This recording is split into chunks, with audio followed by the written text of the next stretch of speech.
Good evening. I have a trick question for you. By show of hands, how many here know of a beautiful, richly endowed, and extremely friendly country called Tanzania? Today, I'd like to tell you a story about Tanzania. But listen carefully, because this story just might be yours. But before I do, how many of us believe that we're alive at the greatest time in Africa's history?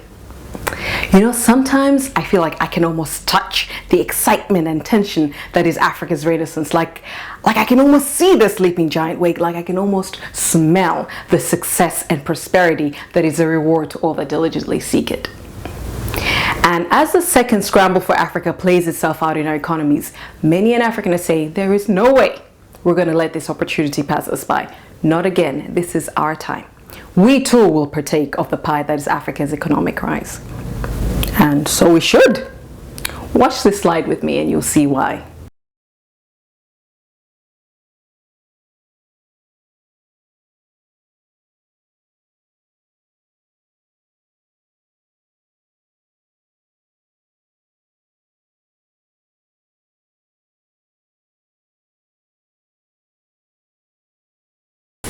All of these and more are in Tanzania. Apart from its natural resources, Tanzania is a country in Africa that has attracted more donor funding than any other country. It continues through local and foreign direct investment to completely transform the infrastructure landscape and daily repatriates the sons and daughters to add to the middle class, and we're now 45 million strong. So when you look at it, Tanzania really is a picture of, a developing, emerging market. Yet the Tanzania Human Development Report 2014, entitled Economic Transformation for Human Development, says, recently and even now, there is serious soul-searching and interrogations on why Tanzania, despite its sound economic performance, is not making significant progress in reducing the poverty of its people. Take this journey with me, if you will. Imagine a woman called Zamani, who lived in the lands that are now collectively known as Tanzania, but 10 centuries ago. Zamani lived in peace and free from fear, apart from that of wild animals. But she applied her knowledge and skills to the resources around her to provide for her family and her community. Then fast forward to 5 centuries ago, and then we meet Utumwa. Utumwa is a slave who labors for a foreign sultan. Utumwa and her kinsmen are just passed around like cattle. They have lost their language, they've lost their identity, they've lost their very humanity. I mean, everything that Utumwa's ancestors knew as free agents roaming the land is now by folklore. And then 50 years ago, Ujamaa was born. Ujamaa came into the world when Africa was going back to Africans. Tanganyika, which is present-day Tanzania, got its independence. And I know, Uganda, you got your independence at around the same time. And so people were excited. Ujamaa's people were excited because finally we have the power. We're back in power, and the administration promised that nobody gets left behind. Everything generated on the land would be shared by all equally. Only no one should try to get clever and try to rise above the others. Ujamaa and people thought, wait, if this is anything better than what we experienced during colonialism, where we're discriminated, against according to the color of our skin or the width of our noses or our religion, then yeah, we're happy for the state to take care of us, whatever its demands. And then recently, actually in 1990, Utandawazi was born. Utandawazi is Ujamaa's last daughter. Utandawazi speaks English with an American accent, very telling of the international medium school she went to. You should see her with her friends. They're Dar es Salaam malls, sporting head-to-toe global fashion. I mean, hearing them speak, you could place them in any city in the developed world.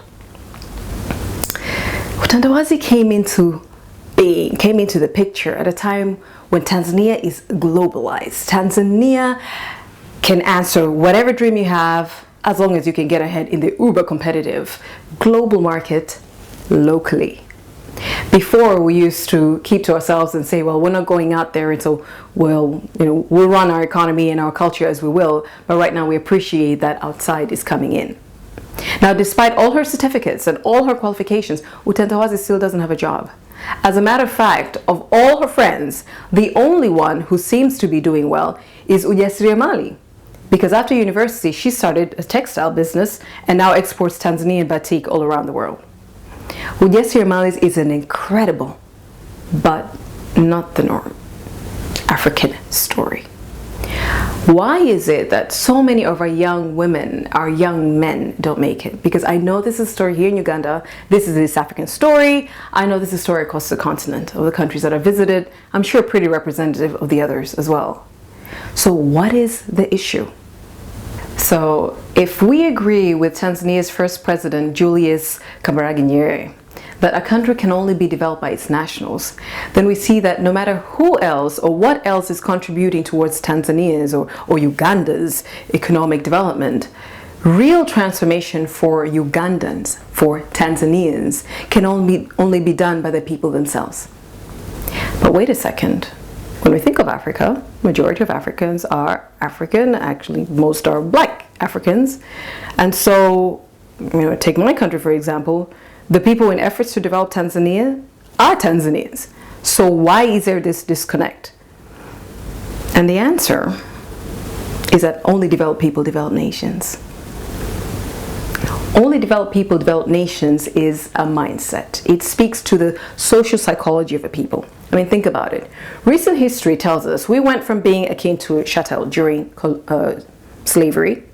We were then third-class citizens during colonialism, and free citizen, but on complete state dependency during socialism.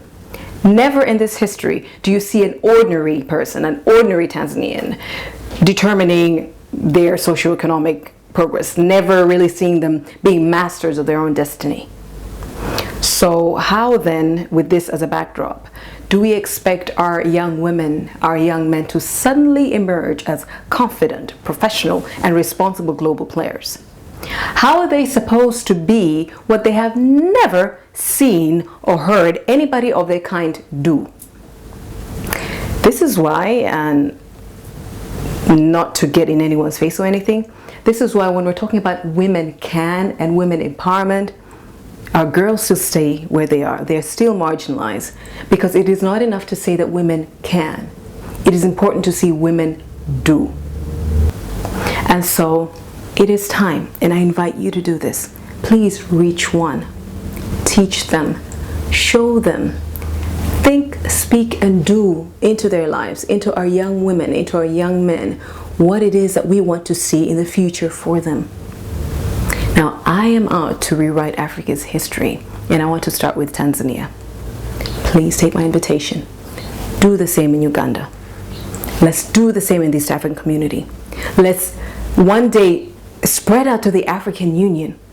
Let us show the world, but most importantly, ourselves, that we are destined to do great things, that we too can and do, and not just dream. Only developed people in mindset will develop nations socioeconomically. I hope that I have gotten an ally in you, and that you too will be more deliberate in going out there to paint a different, more positive picture of what African young women and men can do. Asanteni sana, mbarikiwe.